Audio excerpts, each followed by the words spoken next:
को भारतीयता की मान्यता के आधार पर फिर से खड़ा करना चाहता हूं, उस काम में लगा हूं। अब माताओं को एक छोटी सी बात कहनी है कि हमारे घर में अक्सर माताएं गर्भावस्था में जब आती है ना, तो आजकल एक बीमारी हो गई है कि डॉक्टर के पास जाओ, हॉस्पिटल में जाओ, बच्चा वहां पे होगा, फिर डॉक्टर उसको कहता सीजेरियन करो, पेट काट के बच्चा निकालो। जिस माँ को एक बार ऑपरेशन हुआ उसकी जिंदगी नरक हो जाती है। पता है क्या होता है? मैं अब आपसे डॉक्टर की बात कहना चाहता हूँ। जिस माँ को बच्चे के जन्म के लिए पेट कटा, उस माँ को जिंदगी भर वजन बढ़ता रहता है। अब वो मोटी मोटी मोटी होती जाती है। अब वो माँ सोचती है कि मैं तो कुछ खाती नहीं, फिर भी वजन क्यों बढ़ रहा? वो वजन बढ़ा सीजेरियन ऑपरेशन के कारण, और उस वजन को कोई कम नहीं कर पाता। फिर उस वजन के कारण घुटने दुखते हैं, कमर दुखती है, फिर सब बीमारियां आती हैं। तो इसलिए माताओं को निवेदन है कि बच्चों के जन्म के लिए कभी भी ऑपरेशन ना करें। फिर आप बोलेंगी क्या करें? मेरी 2-3 बातें ध्यान से सुन लेना, और ये सब बहनें भी सुन लें इस बात को। कभी भी किसी माँ को गर्भावस्था हो तो उसको ऑपरेशन ना कराना पड़े, इसके लिए छोटे छोटे 2-3 उपाय।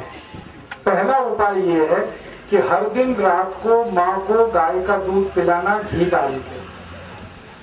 घी देशी और गाय का दूध देशी गाय का। तो गाय के दूध में 1 चम्मच घी मिलाओ, थोड़ी सी उसमें हल्दी मिलाओ और रोज रात को पिलाना, जब माँ को गर्भावस्था हो। दूसरा, जिस माँ को गर्भावस्था होती है ना, उसको बच्चा स्वस्थ तंदुरुस्त पैदा होना चाहिए, बीमार ना हो। बच्चे के स्वस्थ पैदा होने का सबसे बड़ा आधार है कैल्शियम। कैल्शियम नाम का एक रसायन होता है जो गर्भावस्था में माँ को सबसे ज्यादा जरूरी होता है, बच्चे के लिए और माँ के लिए। कैल्शियम अगर शरीर में ज्यादा है ना, तो हड्डियां लचीली रहती, और हड्डियां लचीली रहे ना तो सारा शरीर फ्लेक्सिबल होता है, और शरीर लचीला हो तो गर्भ से बच्चा आसानी से बाहर आता, उसको तकलीफ नहीं होती ज्यादा, माँ को भी तकलीफ नहीं होती। इसलिए शरीर में लचीलापन लाने के लिए कैल्शियम चाहिए। तो कैल्शियम खिलाओ माँ को। कैल्शियम का मतलब होता है चूना खिलाओ। चूना समझते? पान में जो लगाते हैं और जो पुताई करते हैं, पुताई वाले चूने को पानी में डाल दो, 20-25 दिन पड़ा रहने दो, ठंडा हो जाएगा, फिर पानी ऊपर आ जाएगा, चूना नीचे बैठ जाएगा। उसमें से एक छोटा सा चुटकी भर चूना, जीरे के दाने के बराबर, गेहूं के दाने के बराबर, किसी भी गर्भवती माँ को खिलाना है। पानी में मिला के दे दो, या तो दाल में मिला के दे दो, या छाछ में मिला के दे दो, या दही में मिला के दे दो, किसी में भी मिला के खिलाओ। थोड़ा सा चूना रोज खिलाओ, 9 महीने लगातार खिलाना। जो माँ ने थोड़ा थोड़ा चूना रोज खा लिया 9 महीने, उसको कभी भी ऑपरेशन की जरूरत नहीं पड़ेगी। और जिस माँ ने रात को दूध पिया घी डाल के, उसको कभी ऑपरेशन की जरूरत नहीं पड़ेगी। ठीक है? हमारे बच्चे जो ऑपरेशन से होते हैं वो बहुत कमजोर होते हैं, दिमाग से कमजोर होते हैं, शरीर से कमजोर होते हैं। मैं तो देश भर में देखता हूँ, सीजेरियन जितने बच्चे हैं माता पिता को तकलीफ करते हैं, खुद को तो जिंदगी भर तकलीफ देने वाले। इसलिए कोई भी बच्चा भगवान की कृपा से स्वस्थ और तंदुरुस्त दुरुस्त पैदा हो, इसके लिए सब व्यवस्थाएं भगवान ने शरीर में कर रखी है, बस थोड़ी सी सावधानी की जरूरत है। तो माताएं इसको याद रखें, सभी भी गर्भवती माओं को, बहनों को रात को दूध पिलाना, घी डाल के, थोड़ी हल्दी डाल के, और सवेरे चूना खिलाना, दही में, नहीं तो छाछ में, नहीं तो दाल में, नहीं तो सब्जी में, नहीं तो पानी में मिला। ठीक है? और एक निवेदन माताओं से अगर हो जाए तो, कि जो गर्भवती माताएं हैं वो भी, और स्वस्थ माताएं वो भी, और भाई भी कर सकते हैं इस काम को, 15 मिनट रोज चक्की चलाना। क्या कहते हैं उसको? घट्टी। ये जो घट्टी होती है ना, ये दुनिया की सबसे बेहतरीन एक्सरसाइज है। इस घट्टी को चला के मैंने देखा, इस घट्टी को चलाने में सबसे ज्यादा दबाव पड़ता है पेट पर, और माँ के पेट में गर्भाशय होता है। तो बार बार जब हम घट्टी चलाते हैं तो गर्भाशय जो है ना, एक तो क्लॉकवाइज और एक एंटी क्लॉकवाइज दोनों तरफ घूमता है, और 15 मिनट रोज आपने ये घुमा दिया तो बच्चा तो एकदम स्वस्थ, दुरुस्त और तंदुरुस्ती होगा और बिना मां को तकलीफ के होने वाला है। क्योंकि गर्भाशय में फ्लेक्सिबिलिटी अगर है किसी भी माँ के, तो बच्चा तो आराम से बाहर आएगा। तो 15-20 मिनट माताएं घंटी चलाएं, अगर गर्भावस्था में है तो, स्वस्थ हैं तो भी चला सकते हैं। और भाई लोग घंटी इसलिए चलाएं कि पेट अंदर हो जाएगा सवाल। ये आजकल सबकी टोन बाहर निकल आई है।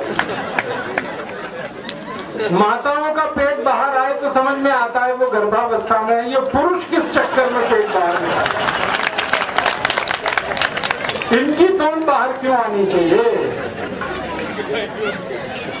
तो ये अंदर जाना चाहिए पेट, और अंदर ले जाने का सबसे सरल उपाय है घंटी चलाना। 15 ही मिनट चलाओ, लेकिन रोज चलाओ, सब पेट अंदर चला जाए। और सबसे गंभीर बात माताओं से मुझे जो कहनी है वो ये कि ये घंटी खाली मत चलाना। हाँ, इसमें कुछ गेहूं डाल देना, कुछ चना डाल लेना, पिस तो जाएगा, कम से कम आटा तो आ ही जाएगा 15 मिनट में। खाली चलाओगे तो कुछ नहीं होने वाला। गेहूं डाल के चलाओ तो आटा आ गया, चना डाल के चलाओ तो बेसन आ गया। ये जो ताजा आटा होता है ना, ये दुनिया की सबसे अद्भुत चीज है।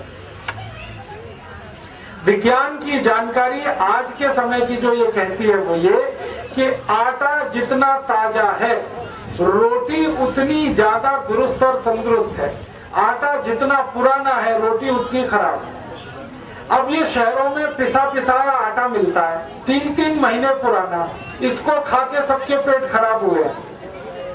पहले तो माताएं रोज सवेरे 4 बजे उठती थी, घंटी चलाती थी, आधा 1 किलो आटा पीस लेती थी, सुबह काम आता था, शाम को चलाया, शाम को काम आता था, किसी के पेट इतने खराब नहीं थे। जब से ये आटा आ गया पैकेट वाला, पेट खराब कभी से हो। तो अगर आप घंटी चलाओ और 15 मिनट में मैंने देखा आधा किलो गेहूं आराम से पिस जाता है, आधा किलो चना पिस जाता है। उतना आटा एक समय के लिए काफी है, दूसरे समय चला लो उसके लिए काफी है। तो ताजा आटा जितना आप खाओगे, शरीर उतना ही दुरुस्त और तंदुरुस्त रहने वाला। आटे के बारे में आयुर्वेद में कहा गया कि पिसने के 48 मिनट के अंदर उसकी रोटी बन जानी चाहिए, रोटी बनने के 48 मिनट के अंदर उसको खा लेना चाहिए। अगर इतना कर पाए तो बहुत अच्छा है। और मुझे लगता है गांव में तो ये सब कर सकते हैं, क्योंकि घंटी गांव में जिंदा है। ये शहर वालों को मरने दो, कटने दो, क्यों आप उनकी चिंता करो? वो तो मूर्खों के मूर्ख हैं, उनको कितना भी समझाओ वो मानने वाले नहीं है। वो घंटे नहीं चलाएंगे, वो जिम में जाएंगे, 2-2 घंटे मूर्खों की तरह से उस पर चलेंगे, पसीना बहाएंगे, लेकिन 15 मिनट घंटी चलाने में शर्म आती है उनको। तो उनकी जाने दो, वो तो दिमाग खराब हो गया अंग्रेजी पढ़ के सबका। आपका दिमाग कभी भी दुरुस्त है, तंदुरुस्त है, क्योंकि अंग्रेजी आपने नहीं पढ़ी। समझ गए? और मैंने जब वो जा रहे थे तो पूछा आपको भारत में कौन सी चीज सबसे अच्छी, तो उनका ये जो रोटी है गोल, ये सबसे महत्वपूर्ण वस्तु है जिसकी वैल्यू हमारे लिए सबसे ज्यादा है, क्योंकि हम जानते नहीं ये कैसे बनती है। इसका मतलब है दुनिया के दूसरे देशों को नसीब नहीं है। तो आप समझ लीजिए कि आपके पास कितनी वैल्यूएबल चीज है गरम रोटी, और उसको आप छोड़कर ठंडी करके खाएं तो ये आपका दुर्भाग्य है, सौभाग्य नहीं। मैंने एक सिंपल कैलकुलेशन किया था कि पाव रोटी बनने के बाद और खाने तक 90 दिन निकल जाते। हमारे आयुर्वेद शास्त्र में बागवट जी कहते हैं कि पिसा हुआ आटा, वो ये कहते हैं कि 15 दिन से ज्यादा पुराना कभी भी मत खाना। 15 दिन मैक्सिमम, वो भी गेहूं के लिए। ये चना और मक्की और ज्वारी, इसके लिए तो 7 ही दिन कहा उन्होंने। तो अब आप बोलेंगे जी ताजा आटा कहां से लाएं? चक्की है, जिंदाबाद। हिंदुस्तान में हजारों लाखों वर्षों से आटा ताजा बनाकर रोटी बनाने की परंपरा है कि नहीं? जो माताएं यहां बुजुर्ग हैं, इन्होंने अपना गांव देखा होगा, अपने गांव के घर की चक्की देखी होगी। और हमारे घरों में ये जो चक्की चलाने का काम माताएं करती रही हैं, किसी को भी सिजेरियन डिलीवरी नहीं हुई है। चक्की चलाने वाली माताओं के पैरों में दर्द नहीं है। चक्की चलाने वाली माताओं को कभी भी कंधा नहीं दुख रहा है, गर्दन नहीं दुख रही है, नींद अच्छी आ रही है, डायबिटीज नहीं है, हाइपरटेंशन नहीं है, ब्लड प्रेशर नहीं बढ़ा है, 48-50 बीमारियां नहीं है। और जो माताएं पिसा हुआ आटा ला रही हैं, कैप्टन कुक, आईटीसी का, उनके घरों में डायबिटीज भी है, अर्थराइटिस भी है, हाइपरटेंशन भी है, ये भी है वो। हम जब चक्की चलाते हैं तो एक दिन चला के देखिए तो आपको समझ में आए, सबसे ज्यादा दबाव पेट पे पड़ता है। और मां के पेट में एक एक्स्ट्रा ऑर्गन है जो पिता के पेट में नहीं है, जिसको गर्भाशय कहते हैं। और गर्भाशय के बारे में आयुर्वेद के सारे रिसर्च और आधुनिक विज्ञान के सारे रिसर्च ये कहते हैं कि ये गर्भाशय के आसपास के एरिया में जितना हलन चलन हो उतनी इसकी फ्लेक्सिबिलिटी है। फ्लेक्सिबिलिटी माने मुलायमियत, ये हमारे गर्भाशय का सबसे बड़ा गुण है। तब मेरे समझ में आया कि जो माताएं नियमित रूप से चक्की चला रही हैं उनको सिजेरियन डिलीवरी नहीं हो रही है, क्योंकि गर्भाशय की इलास्टिसिटी मेंटेन है, तो आसानी से बच्चा बाहर आ रहा है बिना किसी ऑपरेशन के। तब मुझे ध्यान आया कि हमारी जो पुरानी माताएं हैं उनके 8-8, 10-10 बच्चे होते थे, कभी सुना नहीं कि सिजेरियन। वो दाई आती थी गांव की, जो एमबीबीएस नहीं है, एमडी नहीं है, एमएस नहीं है, और बच्चे करा के चली जाती थी, ऐसे ही जैसे दाल पका के कोई चला गया या चावल पका के कोई चला गया। हां, ऐसे होता है। और आयुर्वेद तो यहां तक कहता है कि मां का गर्भ 7वें महीने तक चक्की चलाने की अनुमति देता है। मां को 7वें महीने तक चक्की चलवाई जा सकती है, 8वें महीने में नहीं, फिर उसको बंद कर देना अच्छा है। और उतने 7 महीने की चक्की आपके लिए पर्याप्त है कि वो बच्चा बिना सीजर के हो। और जो बच्चे बिना सीजर के हैं उनके जीवन को आप देख लें, और जो सिजेरियन है उनके जीवन को देख लें, जमीन आसमान का अंतर है। सीजर बच्चे ज्यादा बीमार हैं, समय समय पे बीमारियां हैं। जो बिना सीजर हैं वो सब स्वस्थ हैं, दुरुस्त हैं, तंदुरुस्त हैं। ब्रेन का डेवलपमेंट भी उनका अच्छा है, लॉजिक को डेवलप करने की कैपेसिटी, कल्पनाशीलता उनमें दूसरे बच्चों से ज्यादा है। तो अब आप इसको अपने जीवन में कैसे उतारेंगे इस सूत्र को? अगर संभव हो तो एक एक चक्की ले लीजिए, संभव हो तो। इससे कई फायदे हैं। आपको सबसे बड़ा फायदा तो यह है कि अगर आपको एक्स्ट्रा वेट है और आप उसको लूज करना चाहते हैं, 15 मिनट सुबह अगर आपने चलाया, 3 महीने बाद आप देखना 12 से 13 किलो वजन कम होगा आपका, सिर्फ 15 मिनट की चक्की। रामदेव जी चक्की चलवाते हैं कि नहीं? आप चलाते हैं कि नहीं? लेकिन वो चक्की चलाते हैं जिसमें कुछ होता ही नहीं है, ऐसे ऐसे चलवाते हैं कि नहीं? तो असलियत में ही चला लो, कुछ तो आटा तो मिलेगा।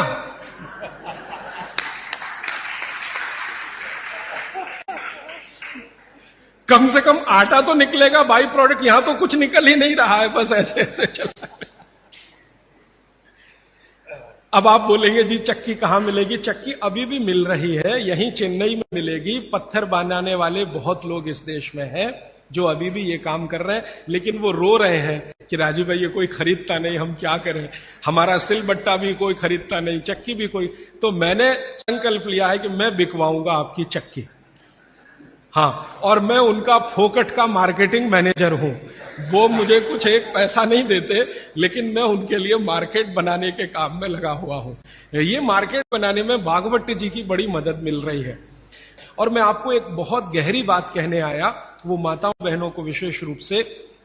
उम्र के एक पड़ाव में जब आप 45 वर्ष के आसपास हो जाएंगी, तब आपको गर्भाशय के बहुत सारे कॉम्प्लिकेशन शुरू होंगे। सबसे बड़ा कॉम्प्लिकेशन तो यहीं से शुरू होगा कि आपको मेनोपॉज पीरियड शुरू होगा, मेंसेस साइकिल आपकी बंद होगी, मेनोपॉज पीरियड शुरू होगा। और उस पीरियड में जितने कॉम्प्लिकेशन हो सकते हैं वो बच्चे के जन्म के समय भी नहीं होते कभी। और कई कॉम्प्लिकेशन तो ऐसे जिनको कोई मां समझ भी नहीं पाती कि ये क्या हो रहा है मेरे साथ। अचानक से पसीना आएगा, पूरा शरीर पसीने से भर जाएगा, फिर थोड़ी देर में ठंड लगना शुरू हो जाएगी, फिर थोड़ी देर में तमतमा जाएगा चेहरा, एकदम गर्मी, फ्लैशेस। समझ में नहीं आता किसी मां को कि अभी थोड़ी देर पहले पसीना था, अभी इतनी गर्मी आ गई और अभी इतनी ठंडी लगने लगी। इतने वेरिएशन होते हैं, मिनट मिनट में वेरिएशन होते हैं। मन आपका इतना डिप्रेशन में चला जाएगा, इतना अवसाद में चला जाएगा कि दुनिया बिल्कुल बेकार है, इसमें क्या करना जिंदा रह के। ये डिप्रेशन। कारण उसका एक ही है कि कुछ हार्मोन्स आपके शरीर में बनना बंद हो जाएंगे। अब हार्मोन्स बनेंगे ही नहीं तो फिर मुश्किलें ये सब आती हैं। तो भगवान की व्यवस्था ऐसी है, 45-50 साल की उम्र में हर मां को दूसरा जन्म लेना पड़ता है, ऐसा कहा जाता है। तो ये जो दूसरे जन्म की समस्याएं हैं, लेकिन भागवत जी कहते हैं कि इनको कंट्रोल करके रखा जा सकता है। अब मैं तीसरे सूत्र पे आ रहा हूं। तीसरा सूत्र विशेष रूप से माताओं बहनों के लिए वो कह रहे हैं कि माताओं और बहनों की मासिक धर्म बंद होने के बाद की जो अवस्था है, इसमें परमानेंट कोई क्योर नहीं है, क्योंकि जो हार्मोन बनना बंद हो गए वो तो हो ही गए, उनको बाहर से भी नहीं डाला जा सकता। लेकिन भागवती जी ये कहते हैं कि उसको कंट्रोल करके रखा जा सकता है।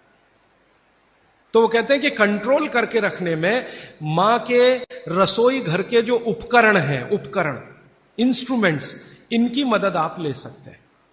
तो रसोई घर का उपकरण सबसे अच्छा मैंने कहा चक्की, इसकी मदद ले सकते हैं। और दूसरा एक उपकरण और है रसोई घर में, सिलबट्टा।